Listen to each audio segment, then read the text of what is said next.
Un héron toisant du regard une oie. La scène paraît plus vraie que nature. S'agit-il d'animaux réels ou de simples répliques? C'est justement pour répondre à ce genre de questions que le Muséum des sciences naturelles d'Angers a décidé de consacrer une galerie entière à la taxidermie. La taxidermie, c'est cet art qui consiste à redonner une apparence de vie à un animal mort. Un art qui véhicule encore de nombreux a priori.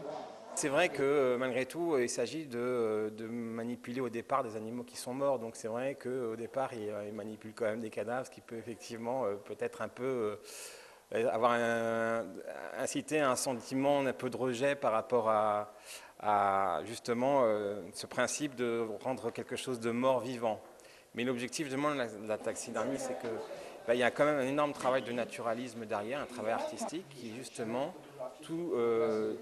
l'objectif étant justement qu'on se rende plus compte que c'est un animal mort en fait.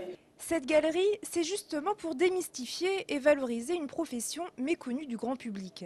Michel Beucher est taxidermiste depuis plus de 20 ans et c'est ici, dans son laboratoire situé au sein même du muséum, qu'il officie.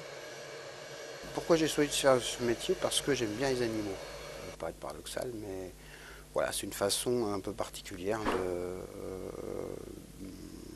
d'apprendre à les connaître. Parce que pour travailler, pour arriver à leur redonner l'apparence de la vie, il faut les avoir vus vivants avant. C'est mieux. Ça implique aussi une somme de connaissances en anatomie, etc. Et bon, tout ça, c'est des domaines des sciences qui m'ont toujours intéressé, quoi. Aujourd'hui, on ne dénombre plus qu'une trentaine de taxidermistes dans les muséums français.